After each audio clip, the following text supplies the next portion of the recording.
But I am a master life coach and a love guru out of the Washington, D.C. area. My main focus is mental and emotional freedom. My theory is if you can be free from the things that bind you mentally and emotionally, you can be able to show up as yourself today. Facts. But I am a guide and motivation for a lot of people when it comes to business, in a way that we can rest in entrepreneurship and not enslave ourselves in entrepreneurship. And a lot of times when we embrace entrepreneurship, it's a stress and not a blessing.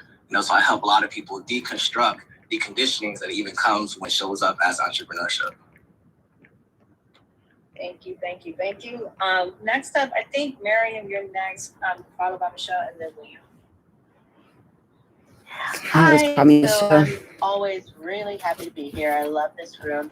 It's inspiring to see everyone and what everyone is doing and to help each other and to stand together. So I actually really like the theme of the room this week. So I've been in this room for the last, 6-7 weeks or something. So many of you have already heard who I am and what I am. I'm a PhD candidate in marketing. I'm a consultant. I am on boards and I run an MPO as well.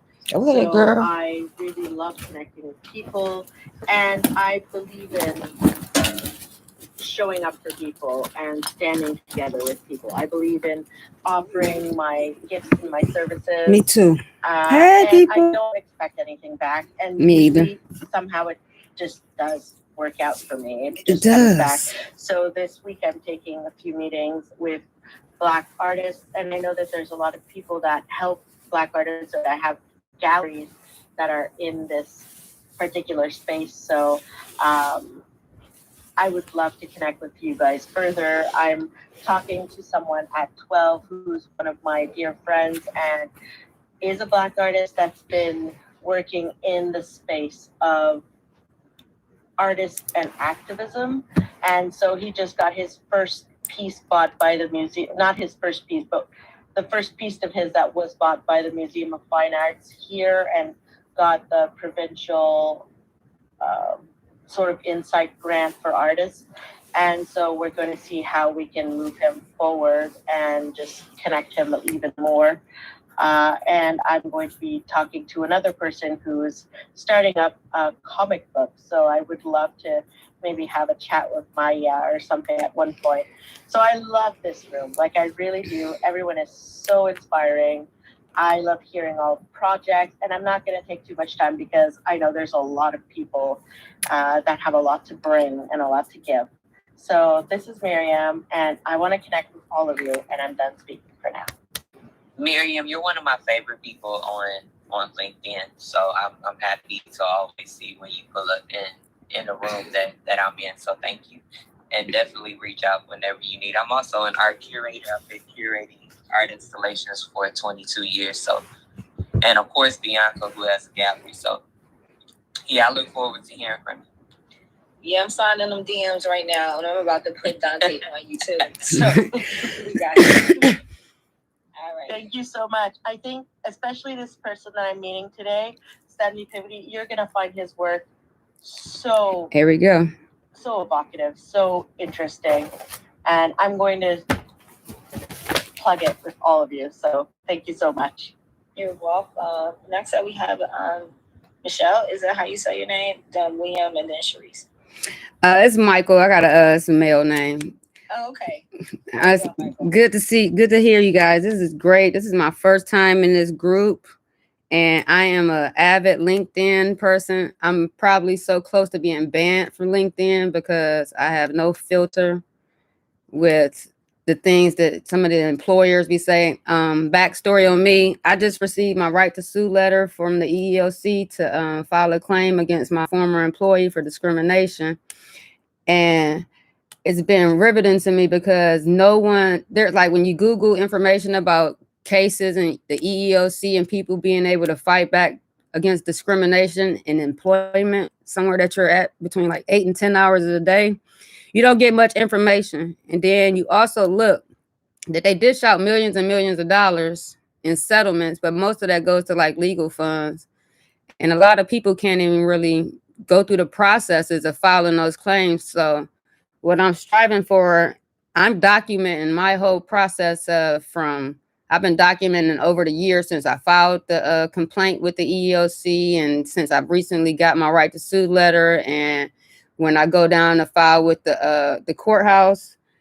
But there's so many people. I'm in a position where I'm financially stable to be able to sit this out and fight the system and do everything that needs to be done, because a lot of people are scared. They have families at home that they have to raise and take care of, and they don't have the opportunity or the wherewithal to put on such a battle that's 9 times out of 10 is the EEOC only takes so many, not even 1,000 cases a year.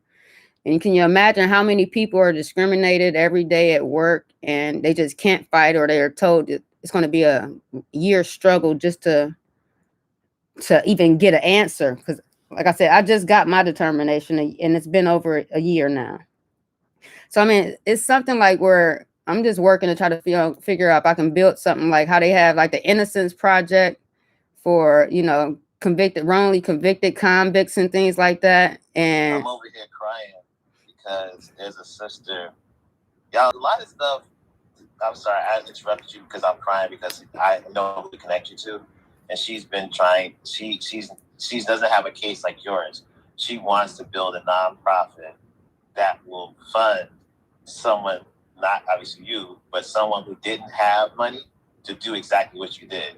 And she's actually just got incorporated, and she's slowly putting that stuff together. It's like nobody understands, and nobody. And they don't. It's such a powerful moment and room, y'all.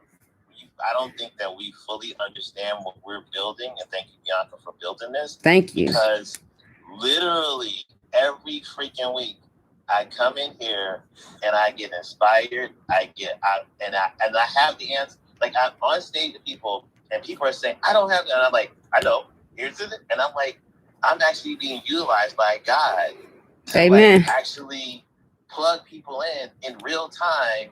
And I don't find that any other place but Sunday at 9 a.m. So I'm sorry for cutting you off. I just wanted to say, I got you. This is so good. Thank you. And yeah, I mean, like I said, we don't have anything. We know most of the stuff that we see, we learn from watching TV and things like that. I was just talking to a friend last night and was like, okay, things are taught. Parents used to teach their kids things because that was what they had to do. Now, social media, computers, TV, and technology teaches everybody these things. So guess what? Back in the day, we used to always say that, okay, you're taught to be racist. Your parents teach you to be racist if they're racist. But at the same time, nowadays, if their parents aren't around, it's the entertainment that they're watching is teaching them to be racist. But I don't want to get off the subject on that. What I do have is a media group. It's called SGID Media Group, which is based off of my brand, She Get It Done. And a little bit more back on my case that I'm filing.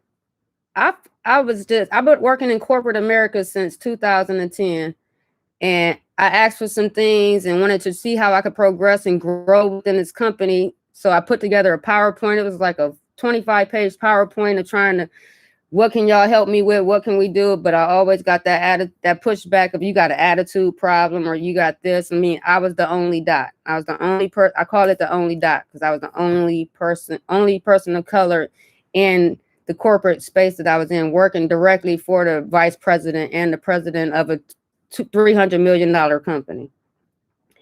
So, I mean, I just want some way, like he said, I'm so appreciative of you, Martin. So thank you. I already followed you, and being able to help me connect with someone that we can keep this going. Like Charlotte Newman right now is suing Amazon, and my case mirrors her case almost identically. I posted it on my blog. I mean, I went into Pacer and took the federal court record, took it, transcribed it so it's in audio so people can see, so we can get this word out, because it's so covered up that people do not hear about these injustices. I mean, you work at, let's just say, McDonald's, and you've been harassed by your manager for 5 years, and guess what? Your settlement ends up being $20,000 maybe, and you've been fighting for 5 years and blackballed within whatever industry you may have been. Because right now I feel like I'm blackballed because I'm advocating, I'm documenting, I'm putting all the information out there to let people be known. And I've already had 2 other people file claims additionally. So I feel like justice has been served. I just want people and companies to be held accountable.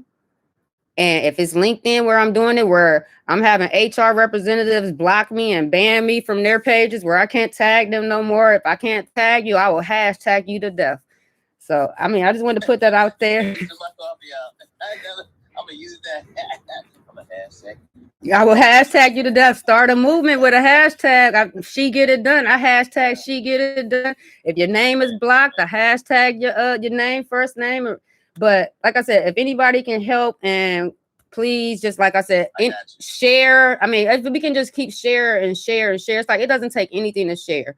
Hitting a button. And I wanted to also highlight in this group, when you hit the plus sign, while we're talking, if you hit the share button, you can share this to LinkedIn. You can share this to Twitter. You can share this to whatever platform that you want to share to. I share it directly to my blog so people can come in. I didn't know the share sign was up. I've been hitting the plus sign all the time.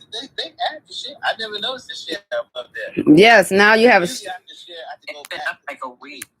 Oh, okay. Thank you. So it's always a great source to tell everybody. The first thing you do, okay, well, if you want to share this to LinkedIn, share this to TikTok. Because like I said, I'm a big advocate. I make videos for TikTok. I'm embarrassed in this company. If I don't get a nickel from it, it's not about the money. It's about holding them accountable and not being able to sweep under the rug and say, oh, we paid this company, paid this person off, but we're not going to take blame and say that we did anything. My goal is to make sure they take blame. And I'm finished. Thank you for sharing. That is awesome, and I'm excited for you and Aisha. I'm gonna connect Aisha Joseph. I'm gonna connect you too. But also, I think we should have this type of conversation in a different forum. We should, just like we're gonna have the CDF and the Opportunity Zone. We need to have this conversation. We had 3 people on stage last week that actually probably need to file a claim, and my father filed one back in the 80s. So I'm very familiar with all. It took him 2 years. So it's just like, yes, and yes. And thank you. William, what's up? Hey, what's going on, everybody? Good morning to everyone on stage and in the... I'm making sure this is not my first time on stage, so I want to just be precise. I'm doing this thing where I'm doing brunch with my 2 boys. I have a 13-year-old and a 21-year-old. And the thing about moving to DC that I like, the area, is they do brunch. You know what I'm saying? And that was something we didn't necessarily do for us. Hold up. Created brunch. I didn't do it. So you can see brunching on Sunday. No, brother. DC is not the capital of brunch. They do it now, but bruh, Bed-Stuy. It's some history, right? Okay. Brooklyn Moon Cafe, bro. We were doing brunch back in the 90s with Black Planet. Oh, I remember that.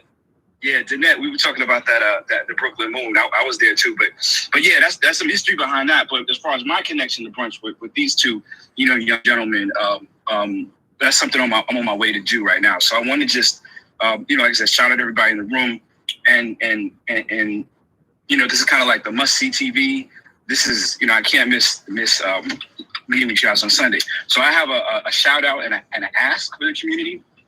So the shout out has to do with a conversation I was having with Dr. Derek Smith. My brother in the struggle out here, trying to promote our workforce platform. To Dr. Lanisha.